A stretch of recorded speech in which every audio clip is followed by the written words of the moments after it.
All right, so in this video, we're going to talk about how electrons configure themselves around the nucleus, okay? So typically when we think about atoms, right, if I say, hey, picture an atom, how do you think an atom's going to look like? Most of you guys are probably thinking, oh, well, in the nucleus, you got, you got your protons here, and then we got some neutrons here. So here's our nucleus.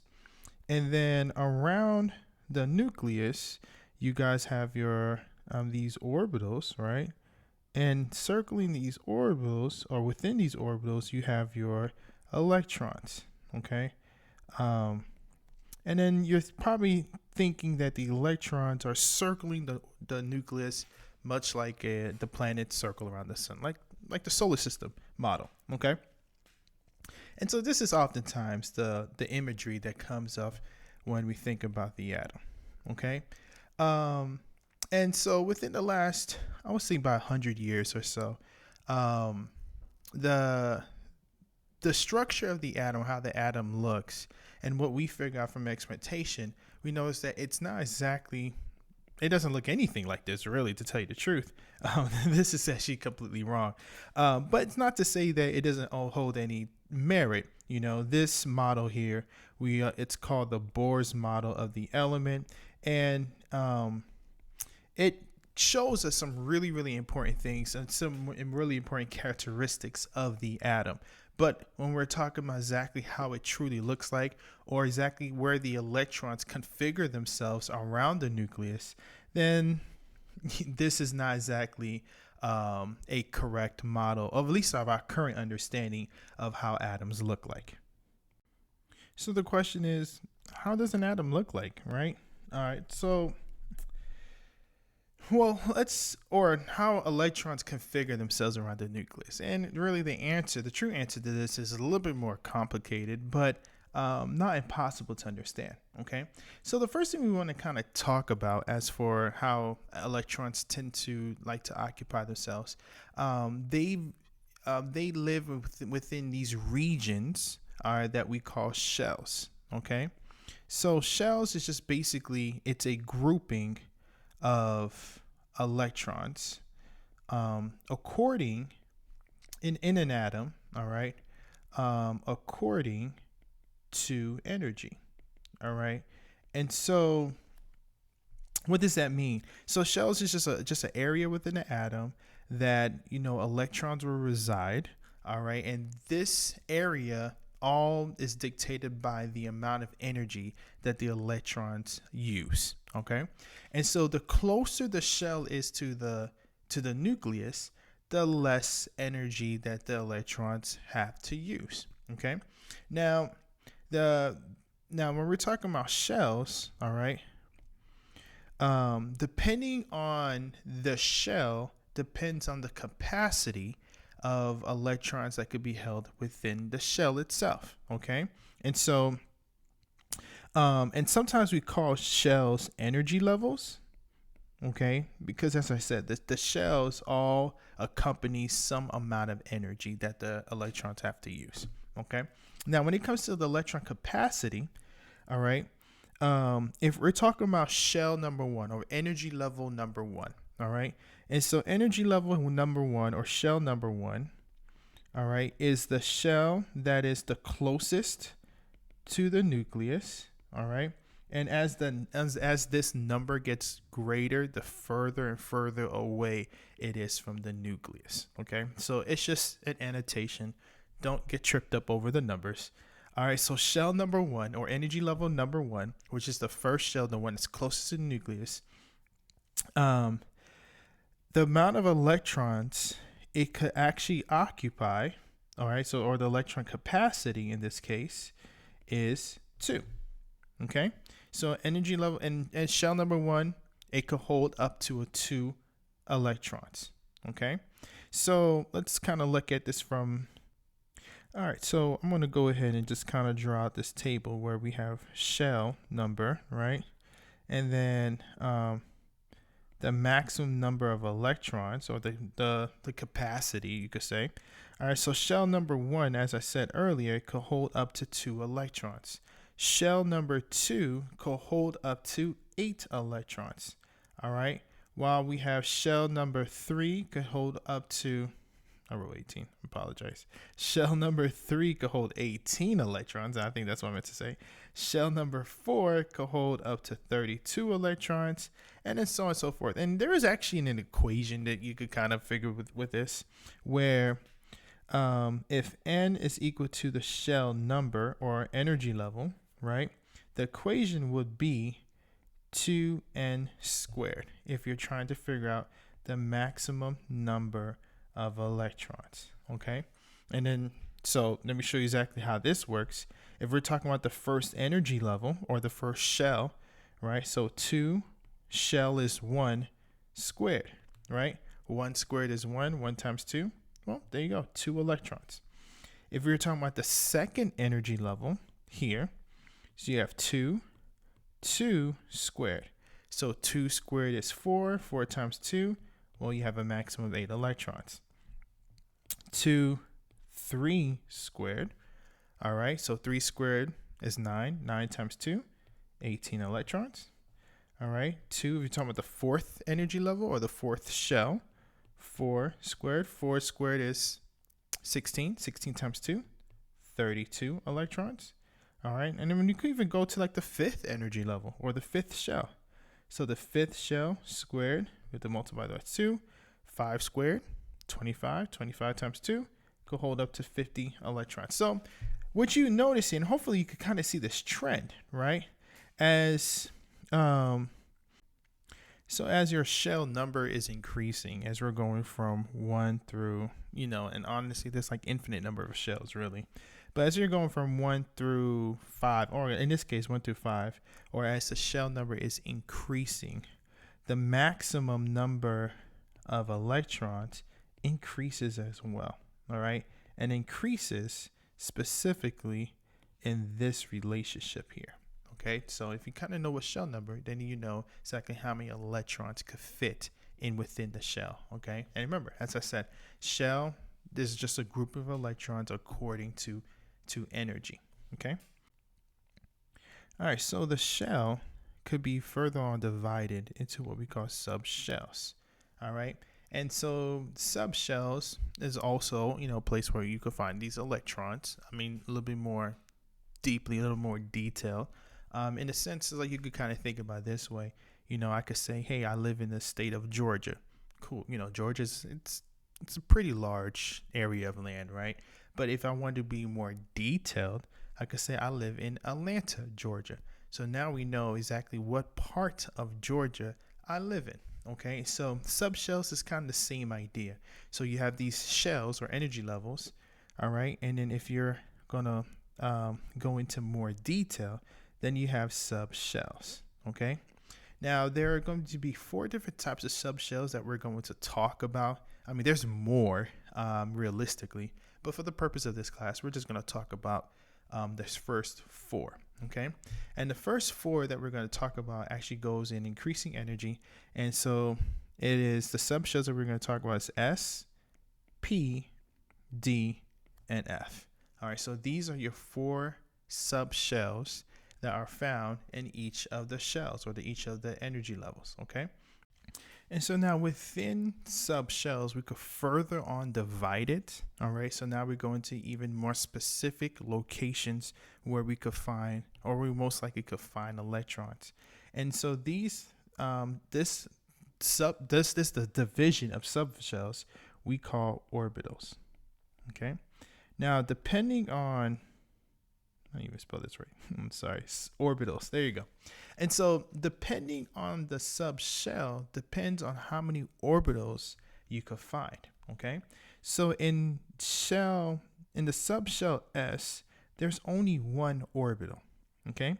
In the subshell P, there are 3 orbitals.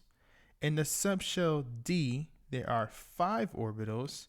And in the subshell F, there are 7 orbitals. Okay. And now when it comes to how many electrons could fit within an orbital, and this is always the case, all right, you can only fit a maximum number of 2 electrons in an orbital. All right. So let's kind of get a bigger picture of this, so that we can make sure we understand this. So from the microscope, so starting from the smallest, you have your orbital. All right, so orbital is basically the area where you definitely find electrons, where electrons most likely will reside. Okay, and within the orbital, you could have a maximum number of 2 electrons that you can find within the orbital. Okay, now when we get a little bit bigger, all right, so we could see that orbitals reside into what we call sublevels or subshells. All right, and so you have the S subshell, which only contains 1 orbital. Okay, you have the P subshell that contains 3 orbitals. You have the D subshell that contains 5 orbitals, and then you have the F subshell that contains 7 orbitals. Okay, now subshells reside in what we call shells, okay, or the energy levels. That was kind of the first thing I was talking about. All right, so you could kind of get this idea, and as much like as I was saying, like more like an address, right? Where the shell, you could kind of consider the shell as the state that you live in, right? The subshell is the city within the state. And then the orbital could be the street that you live on, right? Within the city, which is within the state. All right. And so it's just really kind of going to more the specifics to where you live in any particular country. In this case, is looking more into the specifics of where that electron is found within the atom. Okay. Now, depending on the shell and its location, depends on how many subshells could actually fit in there. Okay. And so, all right, so we're going to kind of create another table here, and hopefully this will kind of make sense what we're talking about. Okay, so here we have our shell number. We're going to talk about the subshells, all right, and the type of subshells. So subshell type, I'm going to say that. All right, and then for this one, we're going to have the number of orbitals. Okay, and here we're actually going to have a last column, and we're going to look at the maximum number of electrons. So if we're talking about subshell 1, okay, in subshell, in shell number 1 or energy level number 1, the only subshell that can actually fit within energy level 1, which energy level 1 or shell number 1 is the one that's closest to the nucleus, is your S subshell. Okay, now remember the S subshell only has 1 orbital. Okay, and as I said before, that this 1 orbital can only hold a maximum of 2 electrons. Okay, now your second subshell, or your second shell, I'm going to try not to confuse these words, but their second shell, all right, contains both the S orbital or the S subshell and the P subshell. All right, so you could find both an S and a P in the second shell. Okay, well, how many orbitals do you have? Actually, I'm going to color code this so I can make this kind of clear. So as I said, you have the S, you have the P here, right? And the S has only 1 orbital, while your P will have 3 orbitals. Okay, just like we talked about before up here when we're looking at your S orbitals, right? S subshell only has 1 orbital, and your P subshell has 3 orbitals. Okay, so when we're talking about the maximum number of electrons that you could find here, well, remember there can only be 2 electrons per an orbital, and here you have S that only has 1, P has 3 orbitals, so altogether in this second shell you have 4 orbitals. So 4 times 2, you have a maximum number of 8 electrons. Okay, well, what if you talk about the third shell or the third energy level? Well, third energy level could have a S, all right, it will have a P subshell, and then there will also be a D subshell. Okay, so let's look at the number of orbitals that's there. Well, for your S shell, there's only one orbital. For the P shell, there are 3 orbitals. And remember, for the D shell, when we looked at our D subshell, all right, for our D subshell, there are 5 orbitals, all right, and so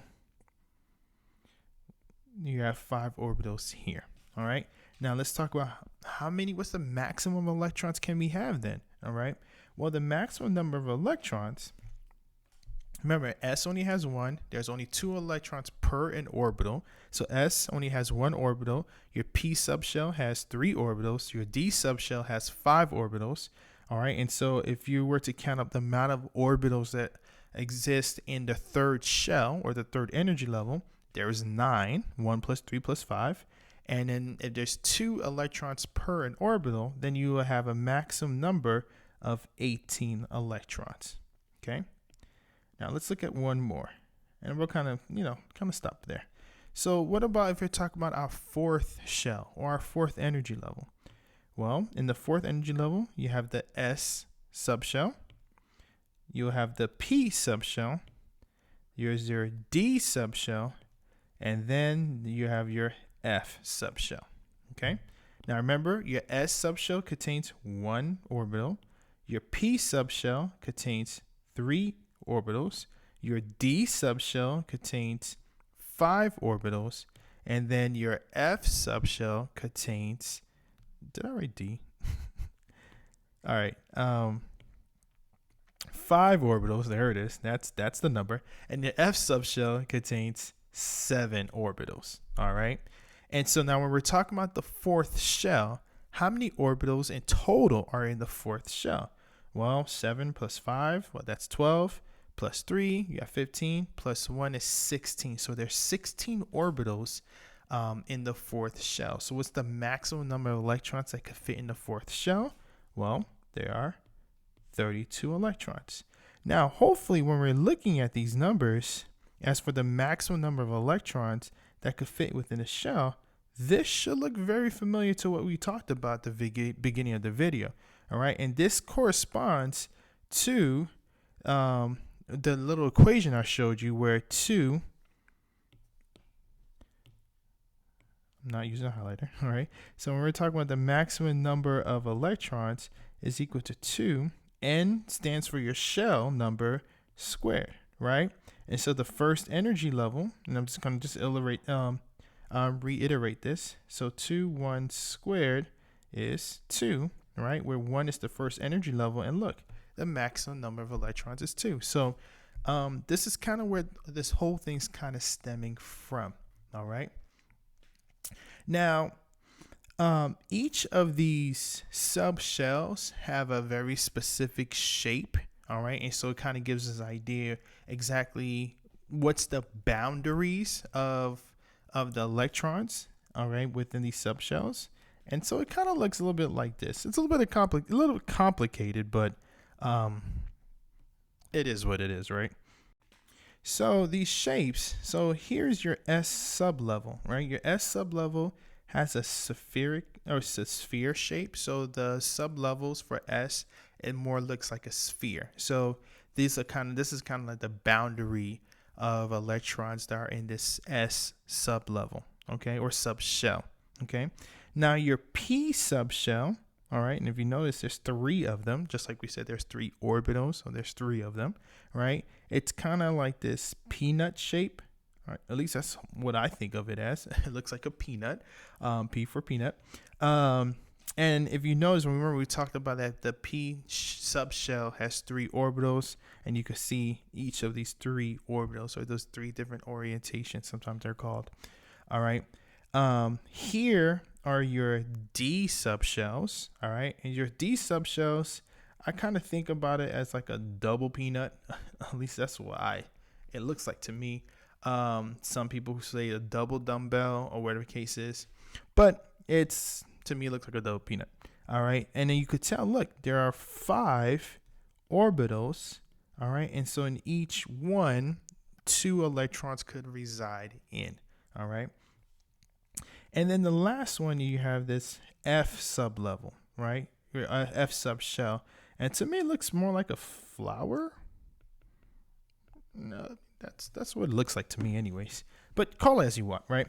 And so if you notice, you have your 7 orbitals, okay, and where each of these orbitals 2 electrons could reside in. All right, so these are the shapes that we found kind of experimentally of each of these subshells and how and where these electrons can reside.